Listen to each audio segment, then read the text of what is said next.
Good morning બાળકો. ધોરણ 6 ગણિતમાં આપણે 8મો ચેપ્ટર દશાંશ સંખ્યાઓ વિશે શીખવાનું છે. આ દશાંશ સંખ્યાઓને દશાંશ, શતાંશ અને સહસ્ત્રાંશ એવી સંખ્યાઓમાં આપણે દર્શાવવાનું છે. આપણે એને સંખ્યામાં દશાંશ સ્વરૂપે પણ લખી શકાય. અહીંયા આગળ આપણને આ રકમ આપેલી છે કે 100, દશક, એકમ અને દશાંશ. તો આ જે રકમો આપેલી છે એ રકમને આપણે દશાંશ સ્વરૂપમાં પણ લખી શકીએ. એટલે આ રીતે જે છે એ જુદા જુદા ઉદાહરણ લઈ અને આપણે એને દશાંશ સ્વરૂપમાં, શતાંશ સ્વરૂપમાં લખી શકાય. હવે દશાંશ એટલે શું કે 1/10 એટલે 1/10 ભાગ. આપણી પાસે 1 રૂપિયો હોય એનો 10મો ભાગ કેટલો થાય? 100 રૂપિયા હોય તો એનો 10મો ભાગ કેટલો થાય? એનો દશાંશ કહેવાય છે. એટલે 1/10 એટલે 1/10 ભાગ, તેને દશાંશ કહેવામાં આવે છે. અને અપૂર્ણાંકમાં એને 0.1 એવું લખાય, 0.1 લખાય, તેને 1 દશાંશ એમ વંચાય છે. પછી આ દશાંશ થયું. હવે આ શતાંશ 1/100 એટલે 1/100મો ભાગ, તેને દશાંશ અપૂર્ણાંકમાં 0.001 લખાય. કારણ કે છેદમાં કેટલી 2 શૂન્યવાળી સંખ્યા છે. 2 શૂન્યવાળી સંખ્યા અને 2 શૂન્યને આપણે દૂર કરીએ તો એના અંશમાં આપણે 2 પોઈન્ટ ખસવું પડે, ત્યાર પછી એને પોઈન્ટ મુકાય. એટલે 0.01 એને આપણે લખી શકાય. અને આપણે એને કેવી રીતે વંચાય? 1 શતાંશ એમ વંચાય. 0.01 પણ વાંચી શકીએ અને 1 શતાંશ પણ એને વાંચી શકીએ. દશાંશ, શતાંશ અને સહસ્ત્રાંશ. સહસ્ત્રાંશ એટલે 1000, 1/1000. 1000 એટલે 1/1000મો ભાગ, તેને દશાંશ અપૂર્ણાંકમાં 0.001 એવી રીતે લખાય અને 1 સહસ્ત્રાંશ એમ વંચાય. 1000 છે એટલે એને 1 સહસ્ત્રાંશ એવી રીતે આપણે એને વાંચી શકીએ. હવે એને ઉદાહરણ સ્વરૂપે જો આપણે લખવી હોય કોઈ પણ સંખ્યા, અહીંયા આગળ મેં હમણાં તમને સંખ્યા બતાવી છે, તો એ જ સંખ્યાને જો અહીંયા આગળ 5, 3, 8 અને 1, તો 1 છે દશાંશના સ્થાનમાં છે, 8 એકમના સ્થાનમાં, 3 દશકના અને 5 છે એ 100ના સ્થાનમાં છે. તો આપણે એવું કરીએ કે 538, આ રકમને આપણે વાંચીએ એકમ, દશક અને 100, તો કેટલી થઈ? 538 સંખ્યા થઈ. પરંતુ આ જે છે છેલ્લો 1 એ 0.1 આવશે. તો એ સંખ્યાને આપણે કેવી રીતે લખી શકાય? 538.1. આ 1 છે એટલે 1/10 એટલે 0 પોઈન્ટ પછી 1 આવે, એટલે 538.1 આપણે એને એવી રીતે લખી શકીએ. પછી આ જે સંખ્યા છે એને વિસ્તૃત સ્વરૂપમાં પણ લખી શકાય. 538 ગુણ્યા 1.1ને આપણે વિસ્તૃત સ્વરૂપે લખીએ તો 500 પ્લસ 3 દશક, 8 એકમ અને 1 દશાંશ. તો 1 દશાંશ એટલે 500 એટલે 5 ગુણ્યા 100, 3 દશક એટલે 3 ગુણ્યા 100, 8 એકમ 8 ગુણ્યા 1 અને 1 દશાંશ એટલે 1 ગુણ્યા 1/10. તો 500 પૂરા, 500 પ્લસ 30 પ્લસ 8 પ્લસ 0.1, તો કુલ રકમ કેટલી થઈ ગઈ? 538.1. તો અહીંયા સંખ્યા પણ આપણે 538 પોઈન્ટ લખી, વિસ્તૃત સ્વરૂપે દર્શાવી એનો સરવાળો કર્યો તો પણ આપણને રકમ કેટલી મળી ગઈ? 538.1 એવી રકમ આપણને મળી ગઈ. હવે આપણે સ્વાધ્યાય 8.1 જોઈશું. 8.1ની અંદર આપણને અહીંયા આગળ આ જે કોષ્ટક આપેલું છે એ કોષ્ટકની અંદર આ આપણને થાંભલા બતાવેલા છે, એની અંદર ચોરસ બતાવેલા છે. કેટલા થાંભલા જેવું બતાવે છે આપણને? 3 થાંભલા.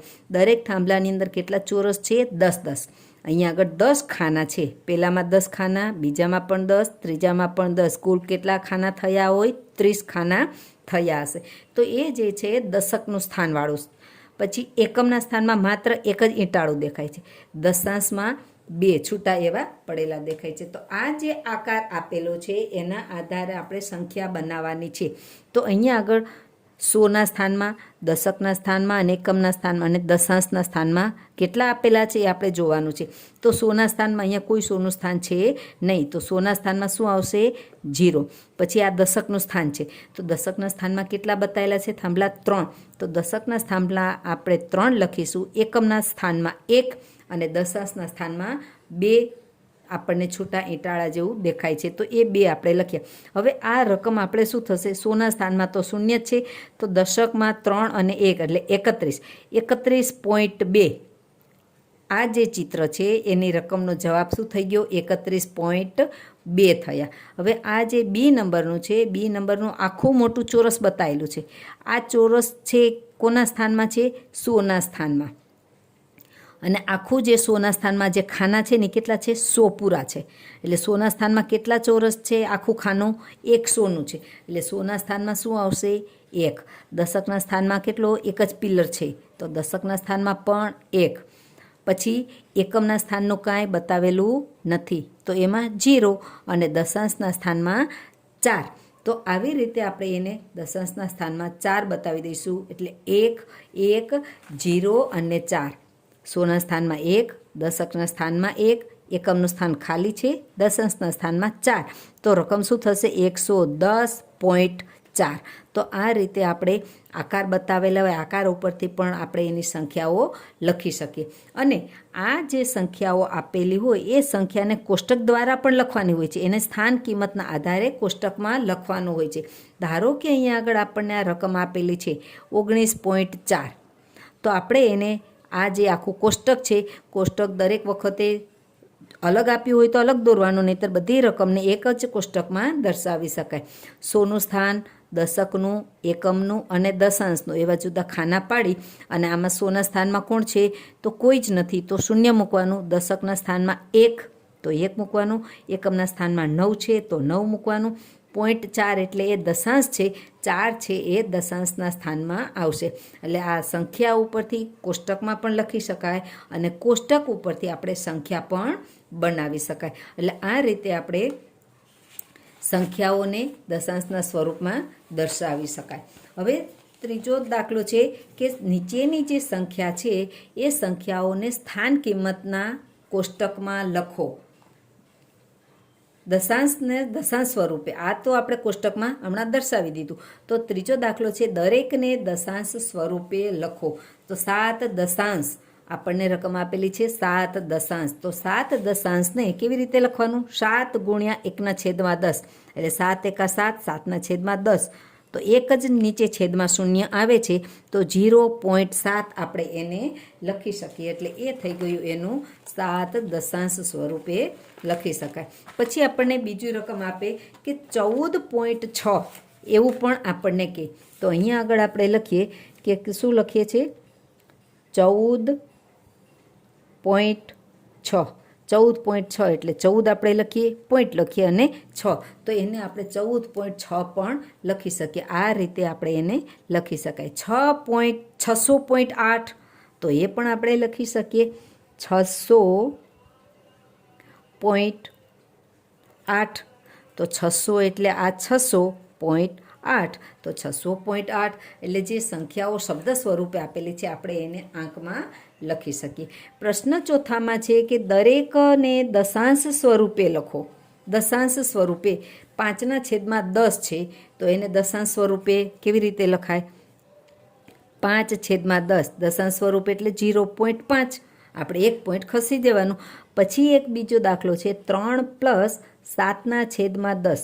હવે આમાં શું કરવાનું? તો અહીંયા લખવાનું 3 તો આપેલા છે, 3 + 7/10 એટલે 0.7 થશે, તો 0.7. હવે 3 + 0.7 એટલે 3.7.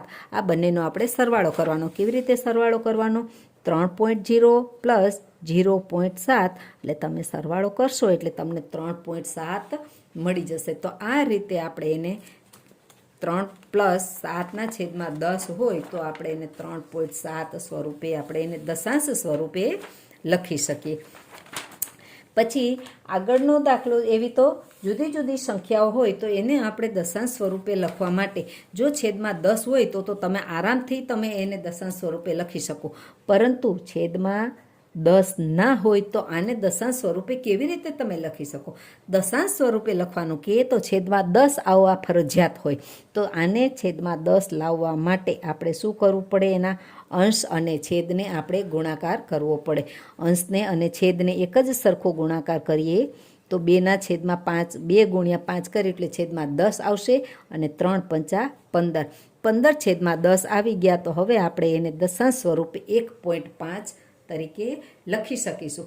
તો આ રીતે આપણે જે છે એ સંખ્યાઓને આપણે દશાંશ સ્વરૂપે લખી શકીએ. જો છેદમાં 10 ન આપેલા હોય તો પણ આપણે એને છેદમાં 10 લાવી અને પછી એનો દશાંશ સ્વરૂપે લખી શકાય.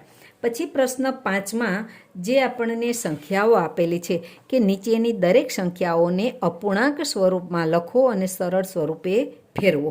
તો સરળ સ્વરૂપમાં એટલે જો આપણે એ સંખ્યાઓ આપેલી હોય તો એને આપણે સરળ સ્વરૂપે લખવાની છે.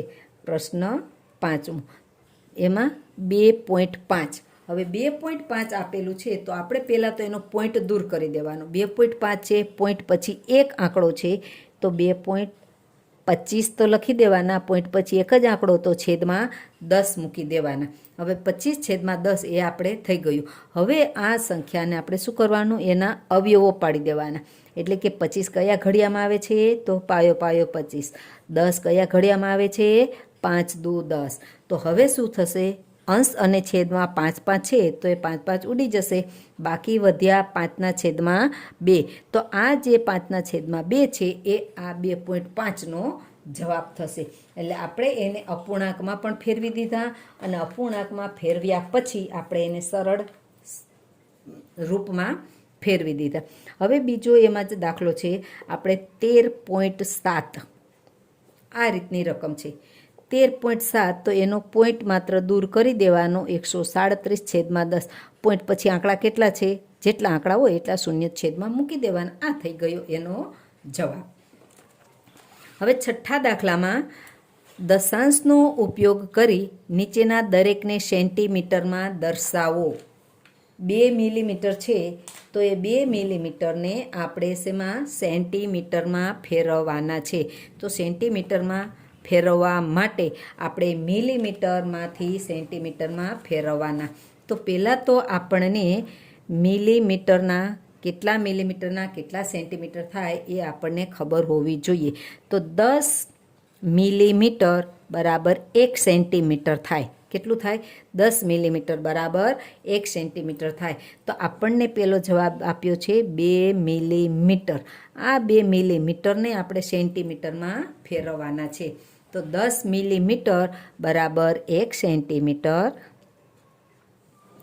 બરાબર 1 સેન્ટીમીટર.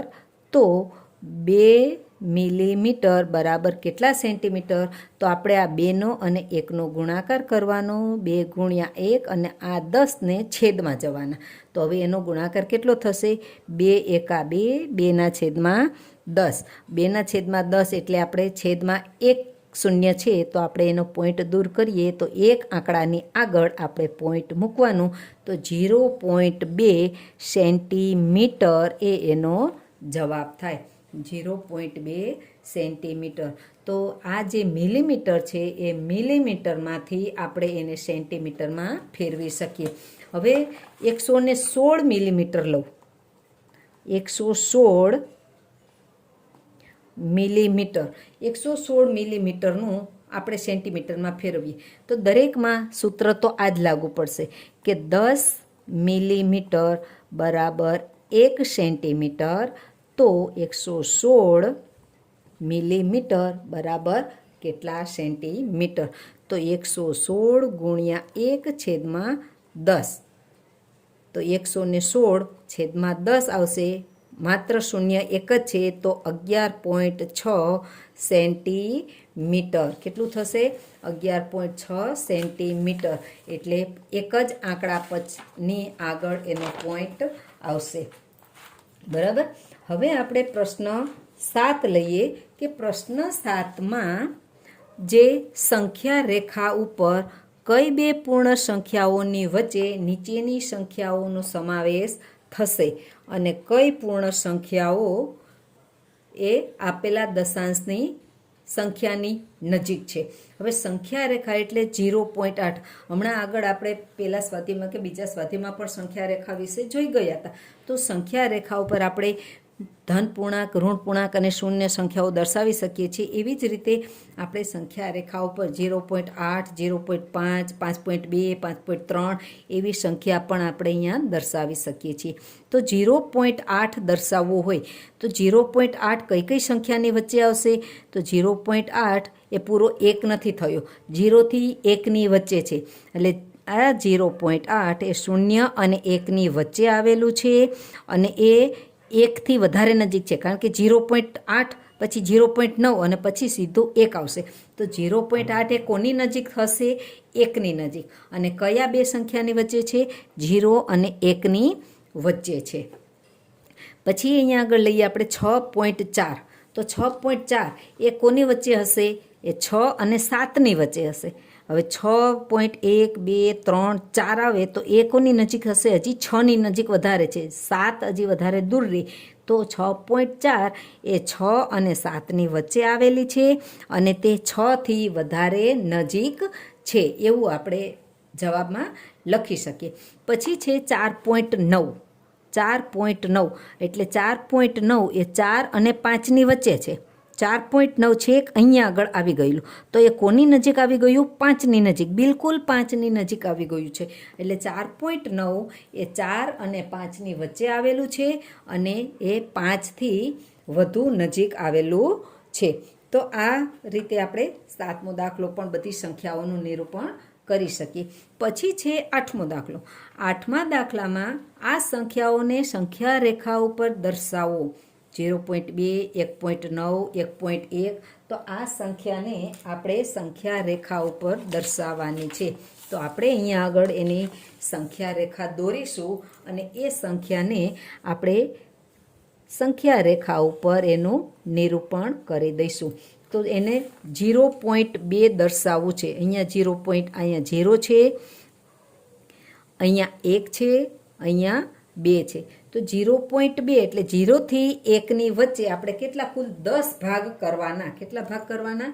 0 થી 1ની વચ્ચે આપણે કુલ 10 ભાગ કરવાના. 1, 2, 3, 4, 5, 6, 7, 8, 9 અને આ 10મું. તો જે બીજો ભાગ છે એ 0.2 થાય. એટલે જે સંખ્યા વચ્ચે આપણે દર્શાવવાની છે, દરેક સંખ્યા વચ્ચે આપણે કુલ 10 સરખા ભાગ કરવાના અને 0.2 કીધું છે. તો 0.2 એટલે બીજો પોઈન્ટ આવે એ 0.2નો હોઈ શકે, એટલે એ રીતે આપણે એને દર્શાવવાના. હવે પછી આપણને 1.1 કીધું છે. 1.1 કીધું હોય તો આ 1 છે, 1 થી 2ની વચ્ચે પણ કેટલા ભાગ કરવાના? 10 ભાગ કરવાના. અને એમાંથી આપણે 1.1 જોઈએ છે, તો આ 1 છે અને 1.1 એટલે 1 પછીનો પહેલો જ પોઈન્ટ હશે એ 1.1 હશે. એટલે આ રીતે આપણે આ જે સંખ્યા છે એ સંખ્યાને સંખ્યા રેખા ઉપર દર્શાવી શકાય. પછી એ તમને કોઈ પણ સંખ્યા આપેલી હોય તો એ સંખ્યાઓને પણ તમે આ સંખ્યા રેખા ઉપર દર્શાવી શકો. પછી જે પ્રશ્ન 9ની અંદર આપણે જે આ સંખ્યાઓ દર્શાવી છે કે 0.2, 1.9, 1.1 આ સંખ્યા રેખા ઉપર દર્શાવેલી છે, તો એ કયા બિંદુનું નિરૂપણ કરે છે? તો 0.2 આપણે જ્યાં દર્શાવીએ છીએ એને આપણે એ બિંદુ વડે નિરૂપણ કરી દઈએ. 1.9 બતાવેલું હોય તો 1.9 એ અહીંયા છે, તો એને આપણે બી બિંદુ વડે દર્શાવી દઈએ. 1.1 છે એ સી બિંદુ છે. તો એવી રીતે આ જે બિંદુ સંખ્યાઓ છે એ જુદા જુદા બિંદુઓનું નિરૂપણ કરે છે.